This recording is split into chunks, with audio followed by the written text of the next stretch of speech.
plus simple. Bonjour Pierrot. Bonjour Pierrot, je te remercie d'être mon invité aujourd'hui sur ma toute nouvelle chaîne. Ça me fait vraiment plaisir de te revoir. Ça fait un an qu'on s'est pas, enfin, s'était vu pour de vrai à Jérusalem et ça me fait vraiment plaisir de te recevoir aujourd'hui sur ma chaîne.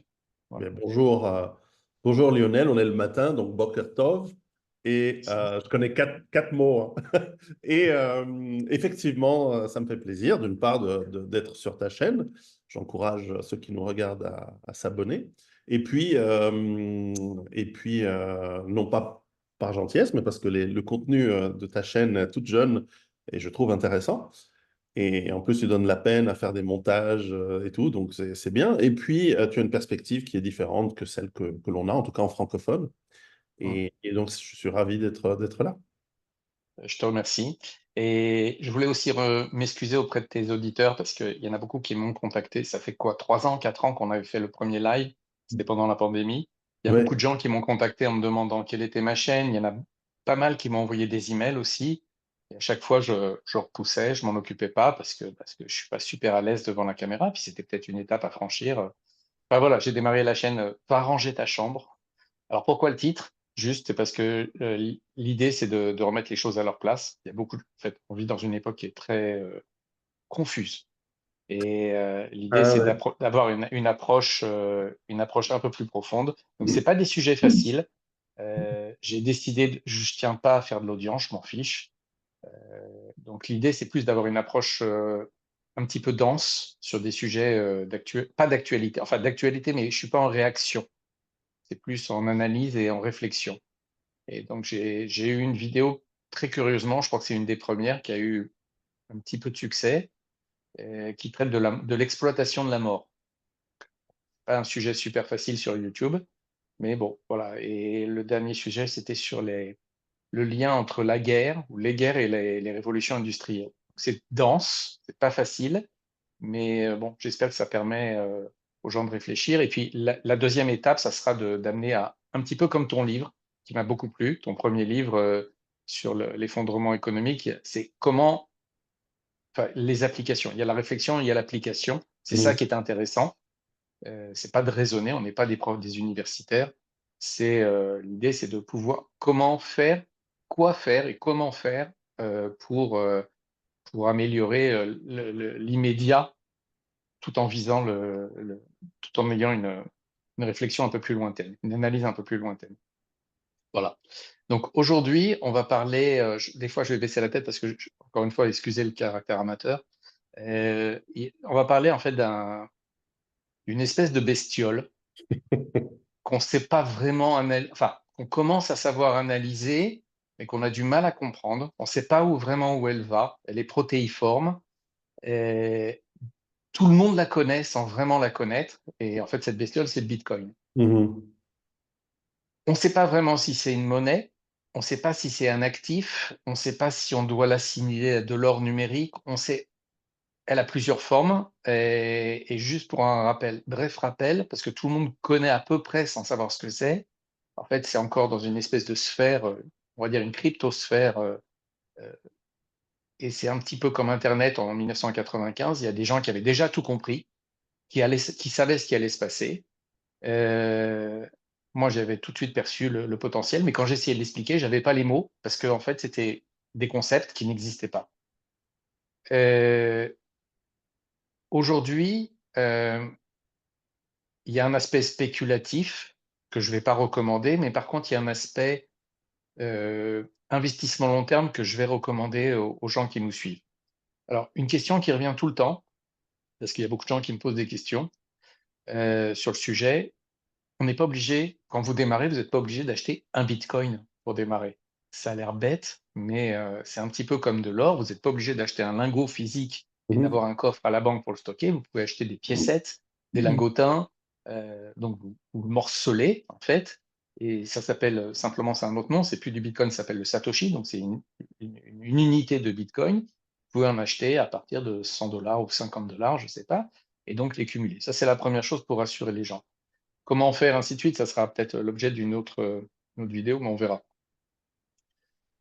il y a une incitation aujourd'hui à acheter du Bitcoin. En fait, je perçois en fait ce qui se passe dans le monde, quels que soient les États, quels que soient les gouvernements, à part quelques exceptions. Ça me fait penser vraiment, je ne sais pas si vous avez déjà vu ça, c'est quelqu'un qui se noie, quand une personne se noie. Et quand une personne se noie, si vous essayez de l'aider, hormis si vous êtes un excellent nageur ou un sauveteur, donc quelqu'un qui est entraîné, bah, cette personne, alors que vous allez la sauver, elle va vous tirer vers le fond. Elle va Mhm. vous entraîner avec elle. C'est pour ça que quand il y a des faits divers qui apparaissent, vous voyez souvent que la personne qui a plongé dans l'eau pour aller sauver la personne qui se noyait, c'est elle qui se noie, ou les deux se noient. Mhm. Donc aujourd'hui, la situation dans le monde, elle me fait penser à ça. Et donc, on tire les gens vers le bas, les peuples vers le bas, les populations vers le bas, parce qu'il y a un mouvement de panique. On parle beaucoup des BRICS, donc la dédollarisation du monde. Il y a des nouvelles tous les jours. La dernière, c'était hier, je crois que c'était l'Arabie Saoudite. Clairement, se met dans une position anti-américaine. Et on voit qu'aux États-Unis, ça ne va pas. Alors, il y a les États, il y a les gouvernements, c'est différent. Il y a la population, et la population, elle est aujourd'hui très fragmentée, très polarisée. C'est le mot qu'on utilise en sociologie, avec des gens qui sont de plus en plus extrêmes. Euh, alors, le Bitcoin, on peut le voir comme une réserve de valeur. Moi, en tout cas, c'est comme ça que je l'ai vu. Il y a trois choses dans le Bitcoin. Il y a une idéologie qui est, qui a été créée. En fait, l'idéologie, elle date d'il y a plus de 30 ans. Elle est un petit peu anarchiste, quand même, parce qu'elle est anti-système. Et il y a une partie spéculative. Euh, j'ai pris les chiffres tout à l'heure, date à date. Donc, il y a exactement un an. Le Bitcoin, il était à 26 000 à peu près, hein, 26 000 dollars. Là, ce matin, il était à 66 000 dollars. 26 000 en un an. C'est-à-dire, vous avez acheté une, peu importe, ça fait 38% d'augmentation. Donc, si vous aviez mis 1000 dollars, 1000 euros il y a un an, vous auriez une augmentation de 38%. Et les autres, et le Bitcoin est à part des crypto-monnaies. C'est vraiment à part. La troisième chose, c'est c'est un système alternatif au système bancaire. Concrètement, les banques sont endettées, très endettées même. Euh, Elles sont soutenues par les États, parce que si les banques craquent, bah, c'est le système complet qui craque. Le truc, il ne faut pas croire que ça ne peut pas arriver. C'est arrivé en Grèce en 2008, c'est arrivé en Argentine. Je ne sais pas si vous avez vu les infos ce matin sur ce qui se passe en Argentine, mais voilà quoi. C'est arrivé au Liban, c'est arrivé, ça me gêne moins ça. Euh, c'est- donc les banques peuvent craquer. C'est pas la première fois. Il y a une scène ça s'appelle un bank run. C'est arrivé. Il y a un film qui s'appelle Mary Poppins pour les plus anciens, un film de Ouais. Disney. Voilà, c'est un vieux film, hein. Et il y a une petite scène, il y a une scène comme ça très intéressante. Vous la trouvez sur YouTube où il y a un petit garçon qui veut retirer sa piécette, enfin qui veut retirer sa piécette à la banque. Le banquier veut pas lui donner sa piécette et euh, et du coup les gens paniquent et ça fait ce qu'on appelle un bank run. Donc c'est possible. Là où le Bitcoin est justement, là où le Bitcoin est le plus acheté, donc paradoxalement, c'est pas dans les États où ça se maintient, où ça va bien. L'Europe, les États-Unis, Israël, c'est plutôt dans les États où ça va pas bien, justement. La Turquie, par exemple, le Liban, les pays africains, tous les pays qui souffrent en fait, où leur monnaie ne vaut plus rien, vraiment, c'est du papier. C'est à ce moment-là que le Bitcoin prend le relais. Donc, les gens le perçoivent comme une réserve de valeur qui, sur le temps, ne fait qu'augmenter, en fait. Voilà. Et ça ne fait qu'augmenter tout simplement pour une raison qui, contrairement aux monnaies étatiques, euh, bah, en fait, il est limité.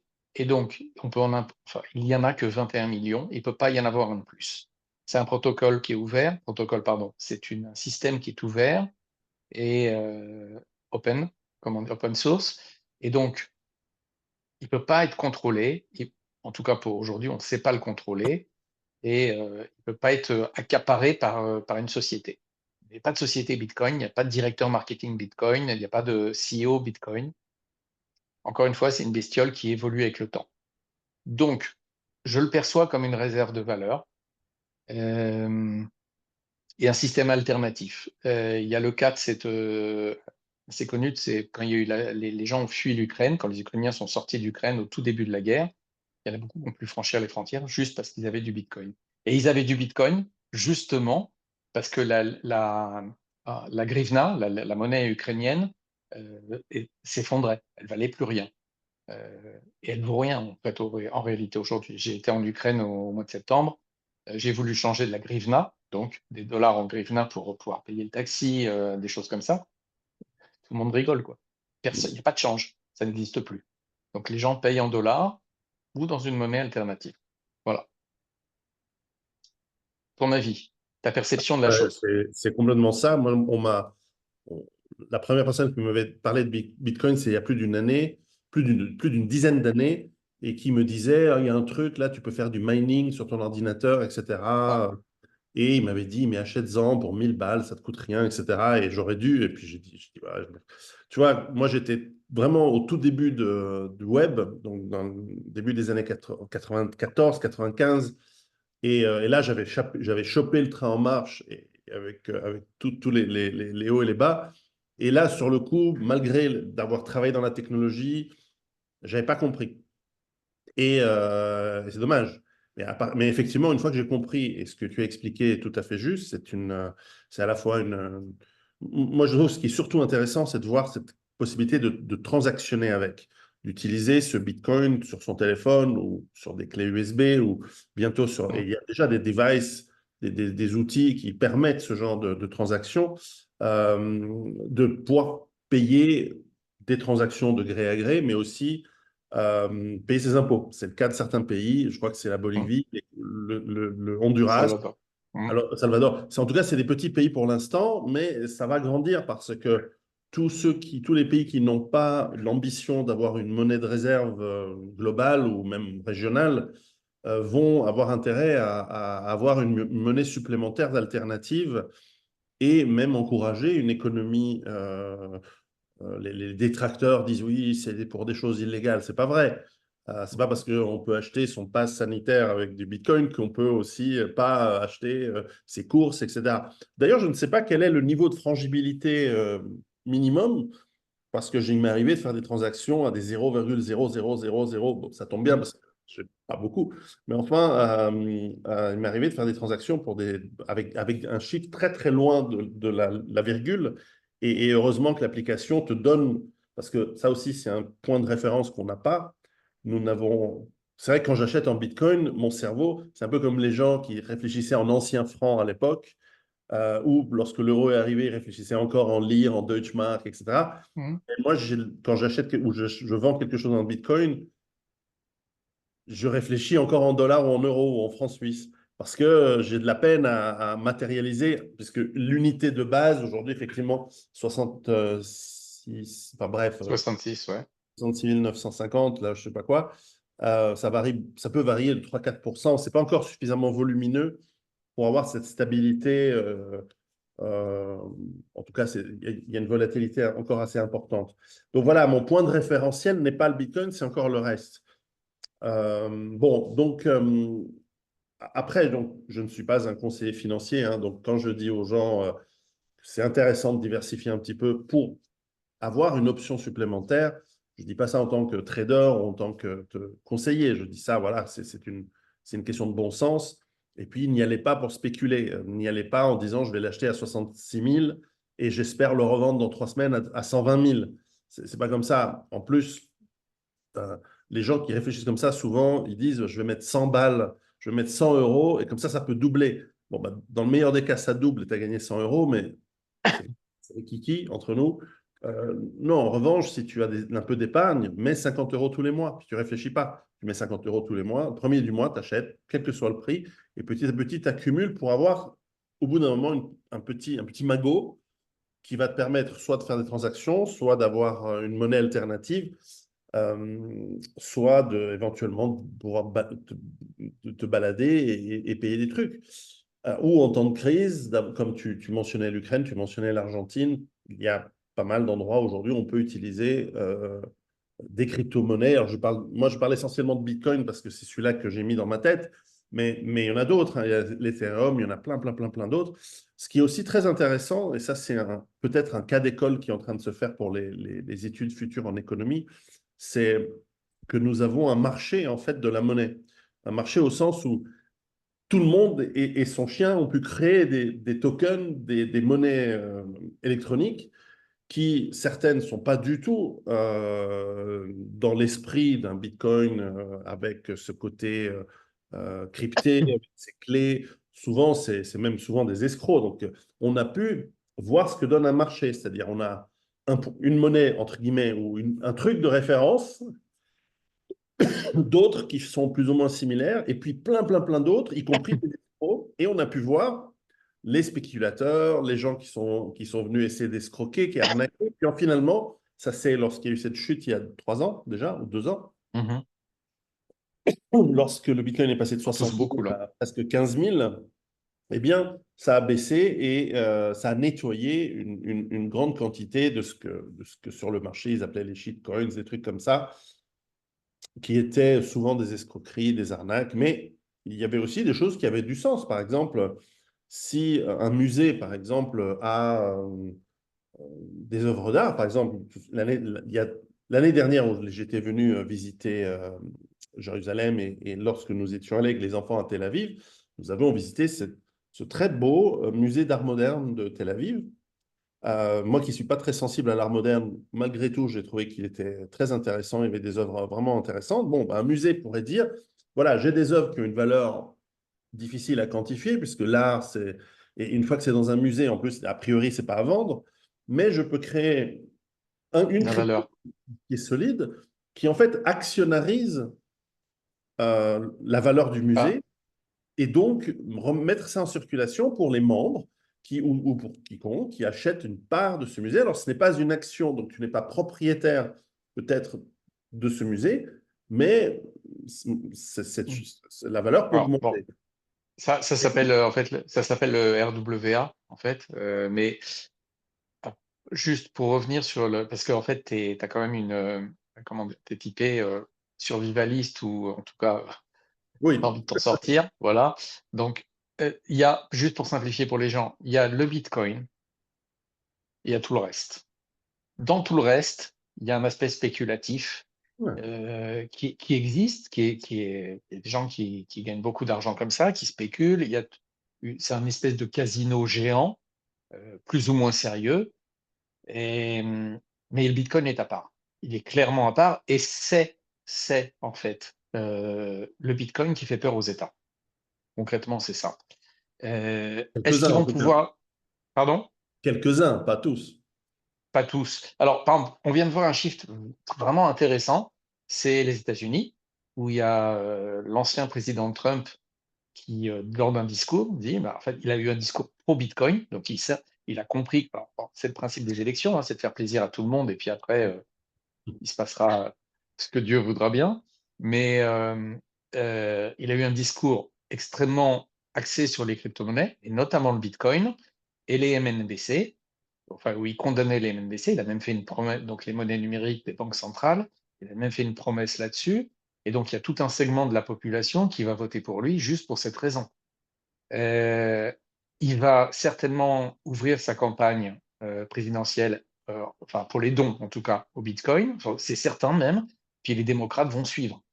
Parce que, bon, en fait, il y a un afflux de gens qui en possèdent, qui seront prêts à payer, à faire des dons de cette façon-là. Ça, c'est une évidence. Donc, c'est pas du tout. Par contre, le pays qui est en retard, c'est l'Europe. Pas le pays, pardon. Le continent en retard, c'est l'Europe. En Afrique, c'est un petit peu le bordel, pour être clair. La Chine est en train de tester les ETF avec Hong Kong. L'Australie s'y est mis. Les États-Unis s'y sont mis. Alors oui, il y a une chose très importante. En fait, tu as parlé tout à l'heure de la partie légale. Ça, c'est ce que les médias racontent. Les médias, ils racontent, on le sait, la plupart, c'est des bêtises. Et ils sont même en retard par rapport à l'actualité. Il y a les plus gros fonds d'investissement américains qui, au mois de janvier, ont permis, donc ont ouvert des ETF, donc des espèces de paniers d'achat, je simplifie, hein, des paniers d'achat qui permettent aux fonds d'investissement, aux banques, enfin, aux grandes banques, aux assurances, aux hedge funds, ainsi de suite, d'acheter du Bitcoin. Donc en fait, c'est en train de se légaliser, se réglementer, de légaliser. Il se Mhm. trouve, il se trouve que dans toute l'histoire des ETF, donc ces fameux paniers d'achat, le CAC 40 par exemple est un ETF, le S&P 500 est un ETF, le Nasdaq est un ETF, donc c'est une espèce de panier d'achat. Il se trouve que ça a été le plus gros succès de l'histoire de la finance. On n'a jamais, enfin, c'est un record absolu. Donc c'est la preuve qu'il y a bien une demande de la part des institutions financières, des gens col blanc quoi en fait, ce qu'on appelle les cols blancs, d'investir dans le Bitcoin. Pourquoi? Parce qu'en fait c'est c'est une des alternatives, c'est peut-être le Bitcoin qui va sauver le système de retraite américain. Voilà. Et c'est très possible. Euh, Maintenant, le côté négatif du Bitcoin, ce qu'on dit, par exemple, ça sert beaucoup au terrorisme, ainsi de suite, c'est pas vrai. Ça sert aussi au terrorisme, parce que, ainsi de suite, mais la monnaie qui est utilisée aujourd'hui pour le terrorisme, c'est le dollar. Ah oui, c'est ça. Ça s'arrête là, quoi. Bon. Alors, moi, je le vois vraiment, et c'est pour ça que je tenais à t'inviter, je le vois vraiment comme une alternative, pas que, mais si vous avez la possibilité, comme tu l'as dit, d'investir régulièrement, je pense que à un moment donné, vous serez très content d'avoir suivi ce chemin. Maintenant, comme tu l'as dit, je suis pas du tout dans la finance, donc c'est pas du tout un conseil et on peut pas se porter garant là-dessus.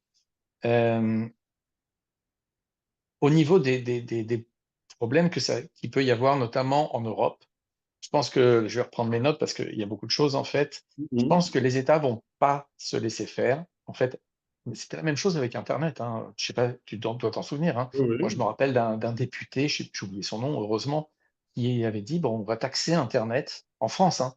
On va taxer Internet, donc en 94, 95 ou 96, je sais plus. On va le taxer à la page consultée. Je ne sais pas si vous voyez voilà, le bonhomme, il s'imaginait être sur un immense Minitel. Donc, il voulait taxer les gens à la page consultée. Ou ensuite, on a changé, on a dit, bah, c'est pas possible. OK? Donc, on va à la data utilisée. C'est-à-dire, à chaque fois que plus la page est lourde, plus on va taxer les gens. Enfin, des systèmes complètement absurdes, ils sont complètement en retard, quoi. Mais à chaque fois qu'on comprend pas quelque chose, ils vont pas lâcher l'affaire comme ça, hein. Surtout en Europe, hein. Donc, il y a un projet de loi qui s'appelle MiCA 2. euh, et à mon avis, l'Europe ne fait pas le bon choix technologique, ce ne serait pas la Mhm. première fois. Les Américains sont beaucoup plus opportunistes. Il y a de l'argent à faire, donc ils ne vont pas se gêner. Ils essaient de réglementer, ils vont le faire. Et puis voilà. Donc attaque des États, parce qu'en fait, on attaque quand même à quelque chose qui est assez perturbant, c'est ce qu'on appelle les monnaies sont le monopole des États. Il n'y a que les États qui peuvent imprimer de la monnaie. Ils ont donc le contrôle absolu. Donc à partir du moment où il y a un système alternatif qui se met là et qui dit bah, en plus je suis débancarisé, ça Mhm. leur pose un problème. Bon, Et ça n'a pas toujours été le cas, hein. Beaucoup de monnaies dans le passé n'étaient pas forcément le monopole des États, mais c'est l'est devenu. ça l'est devenu. Ça l'est devenu parce qu'il y a un avantage incroyable à mettre le seul qui maîtrise l'escroquerie, de la débase, comment dire, Bah, d'enlever la valeur sous-jacente discrètement d'abord, voire de ouais, manière éhontée, comme l'ont fait les États-Unis depuis 71. ouais, depuis les accords de Bretton Woods. Et il y a autre chose aussi, c'est que quand tu contrôles, pour être clair, quand tu contrôles l'argent des gens, bah, tu contrôles leur esprit. Voilà. C'est aussi simple que ça. Et donc, il y a beaucoup de possibilités pour les États de freiner ça. Euh, la criminalisation de la chose, la fiscalité, l'administration. Il y a plein de boîtes qui ont quitté les États-Unis ou je veux dire, en France, vous avez une boîte dans les cryptos, vous développez quoi que ce soit, et bonjour si vous voulez, enfin, vraiment bon courage si vous voulez ouvrir un compte en banque. C'est juste, en Israël, j'en parle pas, c'est exactement le même problème, quoi. Ah oui. Enfin, bon. Oui, oui, C'est oui, c'est étonnant ça, pas. parce que c'est un pays qui est Alors, plutôt pionnier c'est qui est dans, early adopter dans les technologies normalement. dans le high-tech, oui. Alors, on va dire qu'on est un peu occupé ou préoccupé en ce moment. Donc, Précis. il y a beaucoup de développeurs ou de dirigeants de boîtes qui sont sur le front, hein. Euh, Beaucoup de boîtes israéliennes sont parties aussi s'installer dans la Silicon Valley, mais c'est la même chose. Et exactement, les soldats sont, enfin, les gens sont repartis au front. Donc, les boîtes Mhm. sont à l'arrêt. Et puis, je pense, mais ça c'est un avis très personnel, que je suis pas le seul à le penser en fait, que la tech israélienne a vraiment ralenti ces dernières années. Voilà. Mhm. Elle est portée encore par. Je pense qu'elle a ralenti, mais bon, c'est pas le sujet. Mhm. Et voilà pour le Bitcoin. Donc, en tant que, c'est pour ça que je voulais t'inviter. Enfin, c'était intéressant pour moi aussi. Tu as une image de survivaliste, donc de se protéger. Et le Bitcoin fait partie de cette protection, à mon avis. De cette protection.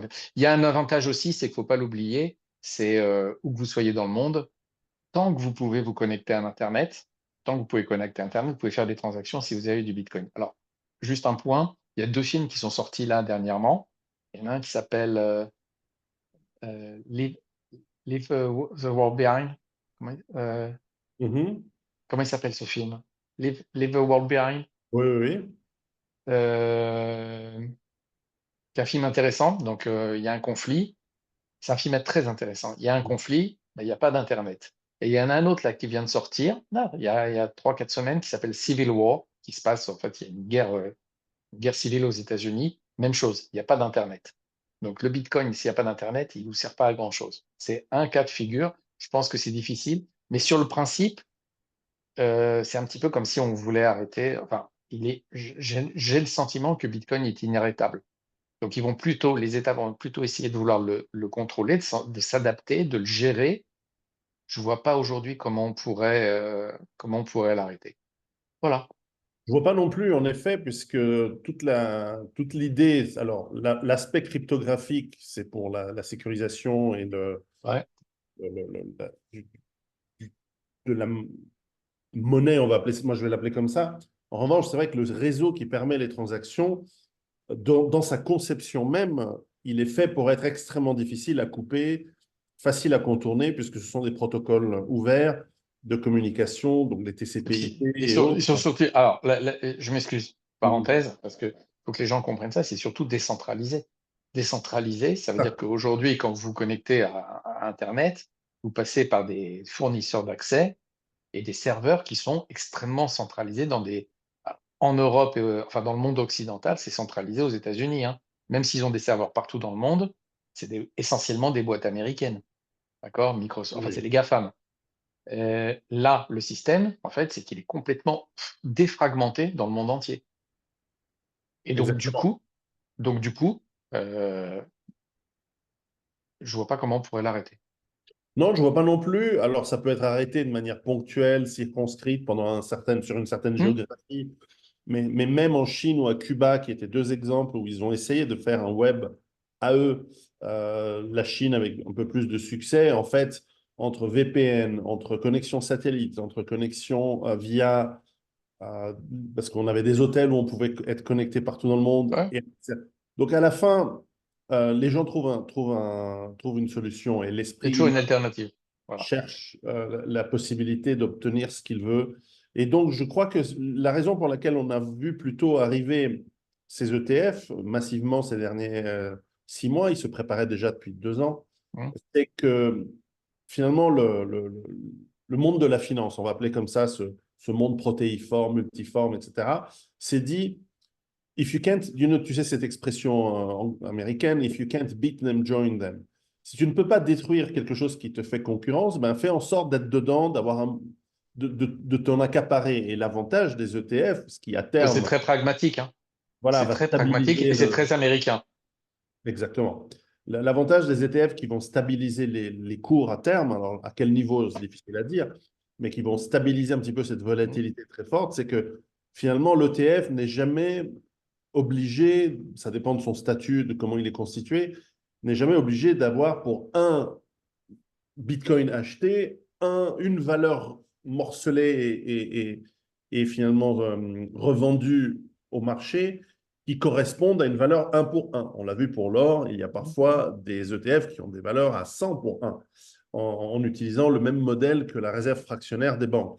Et donc, juste pour ceux qui nous écoutent, hein, vous savez que lorsque vous mettez 1000 euros sur votre compte en banque, la banque ne garde pas 1000 euros. Elle va en Ouais. garder En fait, elle garde rien maintenant, mais elle va les reprêter, elle va les utiliser pour prêter même 20 fois ou dans certains pays 100 fois plus à d'autres. Et donc, si tout le monde, comme dans Mary Poppins, revenait à la banque pour prendre son argent, Oui. il y aurait largement pas assez d'argent. Donc, dans les ETF aussi, la majorité ne correspondent pas. Si tout le monde voulait vendre son ETF en même temps, c'est fini. Il n'y aurait pas assez, tu ferais effondrer le fonds. Mais en revanche, ça permet, par cette multiplication, de rendre accessible, même si ce n'est pas réellement, une quantité de Bitcoin virtualisée par l'EDF à énormément de gens, ce qui leur permet deux choses, deux résultats notables. Le premier, c'est de démocratiser, entre guillemets, l'accès à ces bitcoins, parce que beaucoup de gens, surtout les retraités, ou ben, non, ne savent pas trop, ou même les Non, grandes non, institutions, il y a les pas comment on institutions, les accéder. sociétés, mais même, il n'y a pas que les retraités, même la plupart des jeunes. Et en fait, si tu t'y intéresses pas, c'est un sujet complexe hein, quand même. C'est parce qu'il fait appel à trois choses. Et le monde de la finance, la sécurité et aussi une idéologie, une philosophie derrière. Donc la plupart des gens, ils comprennent rien. Ils voient l'aspect immédiat, c'est la spéculation. Ils voient des arnaques, ils confondent en fait. Ils comprennent pas ce qui se passe. Mais parce qu'il faut avoir du recul, c'est le but de la chaîne aussi. Va ranger ta chambre, c'est pour la promo. C'est justement s'il n'y a pas ce recul nécessaire, non, bon, on ne sait pas vraiment ce qui se passe et donc on n'agit pas fait. C'est ça le problème. C'est ça. Et, Alors en faisant avec l'autre avantage des ETF, au-delà de la démocratisation et de rendre accessible et à plein de gens sans se poser de questions, d'avoir une exposition, comme on dit dans le milieu bancaire, à ces cryptos, eh bien, l'autre aspect, c'est de stabiliser le cours, puisque tout d'un coup, on va ouais. multiplier finalement la valeur totale virtuelle, Mhm. encore une fois, ce n'est pas forcément réel, de Bitcoin qui existe eh bien, on va lisser un petit peu la Exactement. différence. Et pendant ce processus qui a lieu aujourd'hui, c'est pour ça que je crois qu'aujourd'hui, même si je dis que c'est pas l'objectif, c'est pas de spéculer, je pense que la valeur du Bitcoin peut monter encore considérablement de plusieurs Ouais. facteurs. Et que moi, si on me dit, est-ce que le Bitcoin peut atteindre 500 000 ou 1 million? Ouais, il y a pas, enfin, je vois Alors, pas pourquoi ça devrait s'arrêter. La question, c'est quand? Est-ce que c'est ouais, dans moi, dans 6 la, ans? la question, c'est qu'est-ce que vaudra le dollar à ce moment-là? Et inversement, la fuite de d'autres monnaies peut accélérer ce facteur. Mais le fondamental pour moi reste la capacité de faire des transactions parce qu'effectivement, alors si tu veux aller dans un point de vue survie, de quoi on parle? On parle de l'exemple que tu donnes est juste, d'effondrement d'une monnaie du pays dans lequel tu habites ou dans le pays dans lequel la monnaie avec laquelle les transactions se font. Tu peux habiter Écoute, dans un pays je me et pas rappelle, avoir ta monnaie. j'ai ces images, je m'excuse, mais j'ai ces images en 2008 parce que j'avais un bureau à Athènes à Mhm. l'époque et je me rappelle avoir fait un rendez-vous dans un bel hôtel, dans un lobby d'hôtel. Et je suis parti le jeudi soir. Et le vendredi matin, le hall de l'hôtel a explosé parce qu'on Ah, lui a c'était balancé sur Voilà. Syntagma, sur la place Syntagma. Oh, Il est très beau exactement. cet hôtel, ouais. C'est celui où Ouais. j'allais souvent quand je bossais à Athènes. Et, et en fait, je me rappelle de ces gens qui voulaient récupérer leur argent, ces pauvres gens qui voulaient récupérer leur argent, qui étaient à la banque, et les banques avaient juste fermé. Il n'y avait personne dans les banques.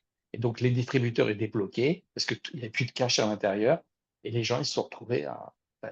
Donc, sortir du système bancaire à un moment, enfin, d'avoir la possibilité d'être sorti du système bancaire, bah, ça a de la valeur. Du coup, Bien sûr.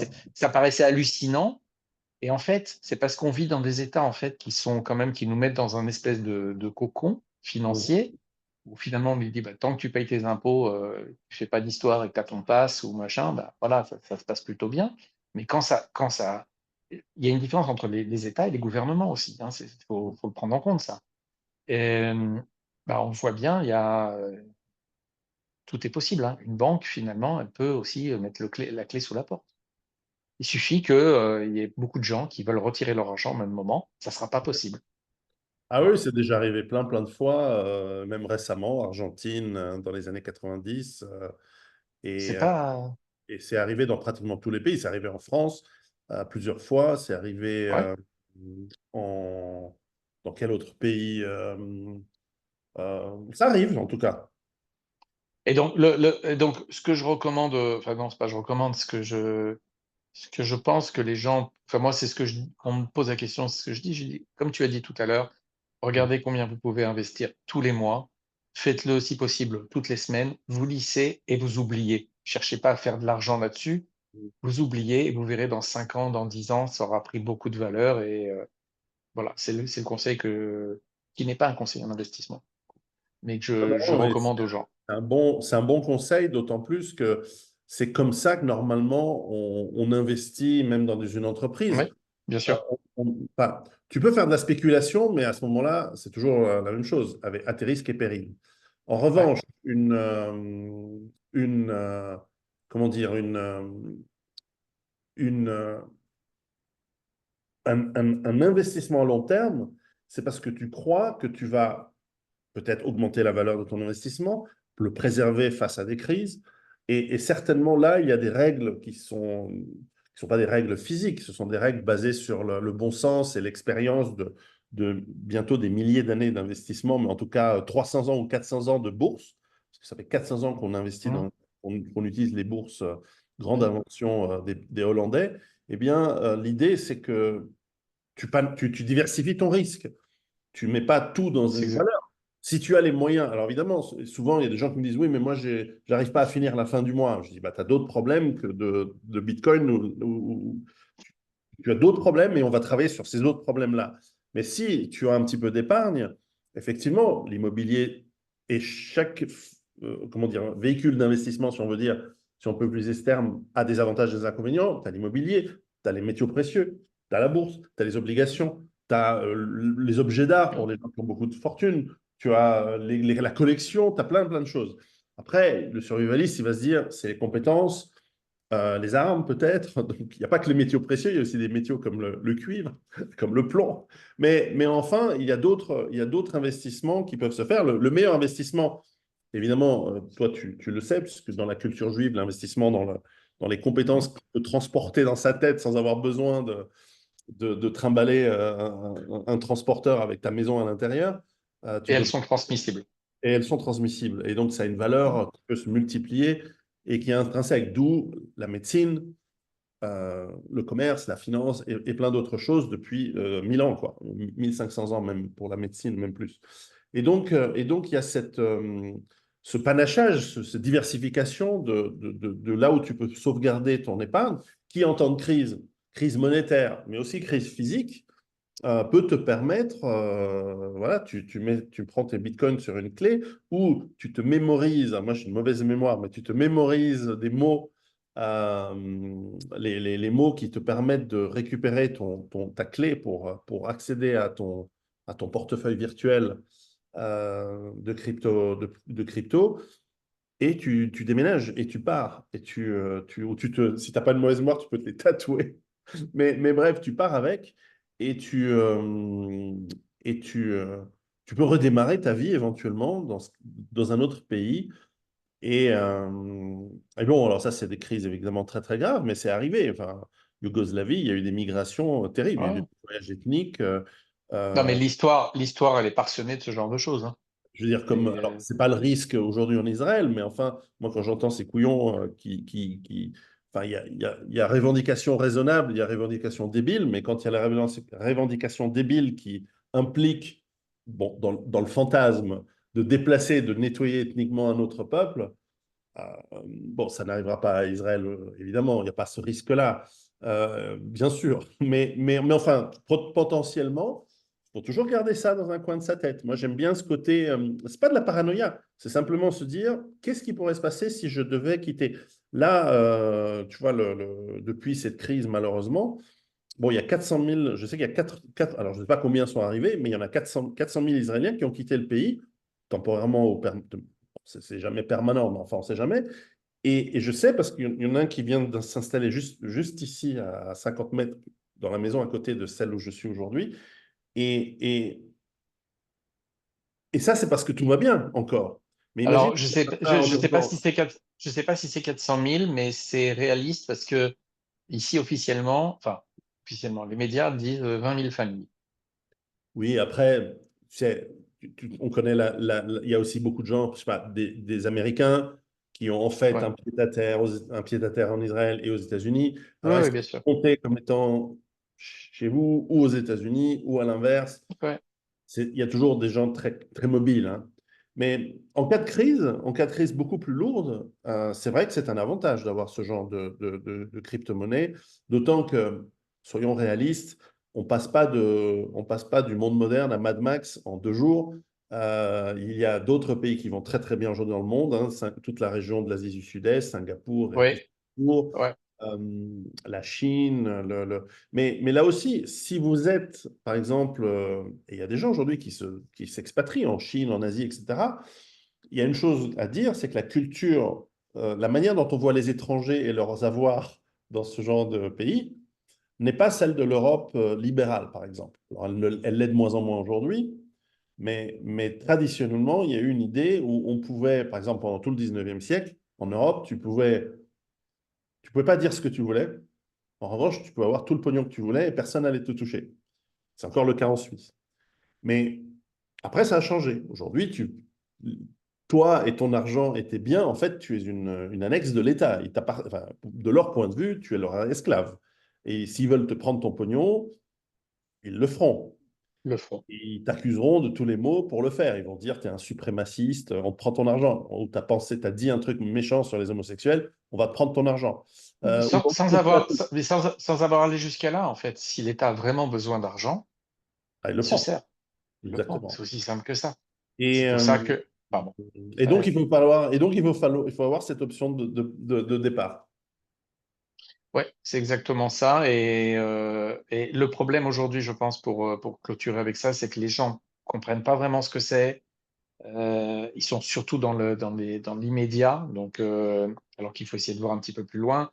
Les bons côtés, c'est que justement les ETF américains, le Hong Kong le fait, enfin c'est un test de la Chine. Je crois que l'Australie le fait, puis il y a d'autres pays hein, qui ont basculé déjà. Ils s'adressent aux institutions, aux grosses sociétés, aux corporations. Et en fait, ceux qui vont venir en profiter, ce sont ce qu'on appelle dans le domaine de la finance les retails, c'est-à-dire les gens comme toi et moi. C'est pas ceux-là aujourd'hui. Il y en a quelques-uns qui ont compris le truc, en fait, qui ont fait plus du casino et qui ont compris les choses très en amont.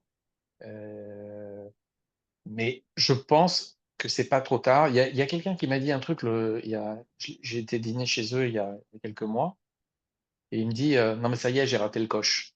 En Non. fait, c'est quelqu'un qui n'a pas compris. En fait, on est encore au début. À On tout est début. vraiment au début. Si on parle d'Internet, imaginez le web en 1998-1999. Je vais te Premier dire, gens, euh, ça. je vais te donner un chiffre issu des banques suisses. Euh, Selon leur estimation, dans les grandes fortunes et les fonds d'investissement, donc c'est très vaste. Donc ça veut dire en gros tous ceux qui ont tout ce qui existe où il y a plus de 20 millions en gestion. Donc grande fortune, ça commence à partir de 20 millions selon eux. Bon, après, on peut avoir une appréciation différente. Mais y compris les grands fonds, ils disent que 80% ont moins de 1% en or. 80% moins de 1%. Non. OK. Donc, et seulement quelque chose comme genre 2% ont plus que 10% en or. Donc, c'est très, très faible. Donc, le potentiel est encore élevé. Quant aux cryptos, pratiquement, c'est zéro. OK. Donc, il y a quasiment personne qui investit et qui est investi en crypto. Donc, il suffit Bah, que je pense qu'en fait que enfin, ouais, ces fonds-là, c'est simplement qu'ils ne pouvaient pas le faire. Et vous ne pouvez pas le faire en plus. Mais il Ils ne pouvaient suffit que pas le faire. quelqu'un te dise, on va mettre 0,5% en moyenne. Voilà. Imagine, toi, tu as 20 millions. Moi, j'ai pas 20 millions. Imagine, tu as 20 millions et on te dit, bon, écoute, ton gestionnaire de fonds, il te dit, parce que toi, tu t'intéresses pas trop, il te dit, bon, écoutez, maintenant qu'on peut investir dans des ETF, etc., 0,5% de ta fortune en Bitcoin, ça peut être pas mal. Toi, tu vas dire oui, tu vas dire OK, 0,5, c'est pas grave. Ça représente quoi 0,5? Ça représente 100 000 balles sur 20 millions? Non, ça représente 100 000 francs. 100 000 francs sur 20 millions. C'est ça? 0,5? Ouais, ouais. 1%, ça fait Francs 200 suisses. 000. Ouais.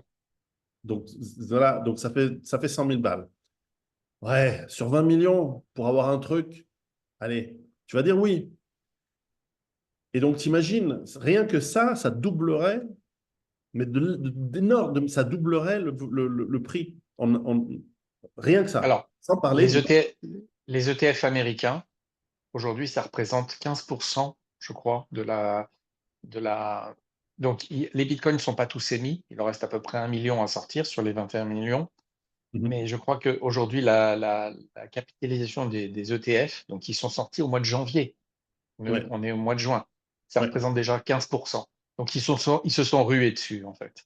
Et je ne sais plus quelle est la part des gens qui possèdent, je crois que c'est plus de 70% des possédeurs de Bitcoin sont des individus, ce pas des ETF ni Ouais, quoi que ce soit, ouais, bien sûr. ni des grandes fortunes, c'est vraiment des gens à leur nom, de ce qu'on a comme statistiques. Alors, je ne peux pas dire si ces statistiques sont justes ou vraies, bon. Et que la majorité reste encore aux États-Unis. Donc, il y Ouais, a encore un potentiel gigantesque. Les États-Unis, c'est 5% de la ouais, population de la planète. ouais, Donc, ouais. il y a un potentiel gigantesque de prise de conscience.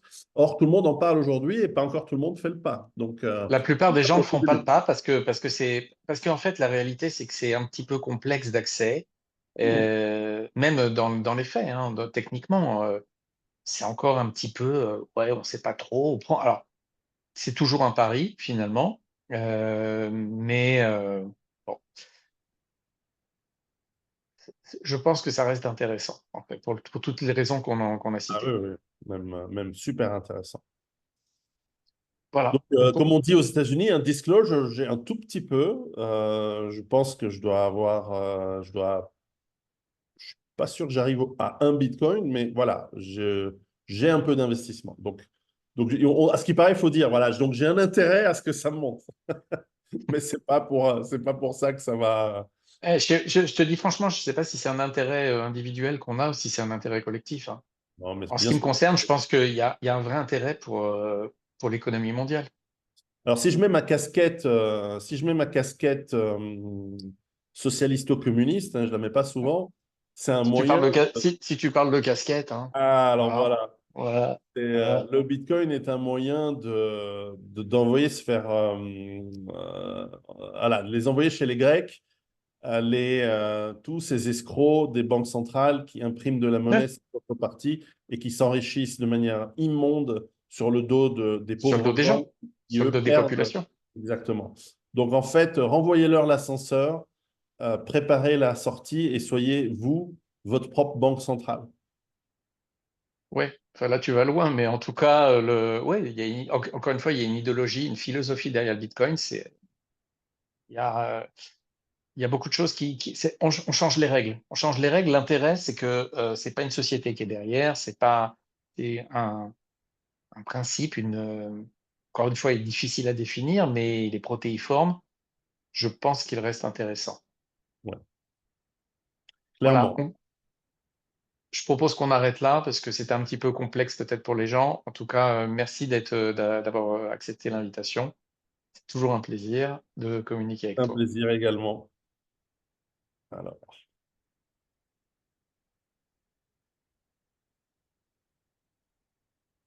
et abonnez-vous. Abonne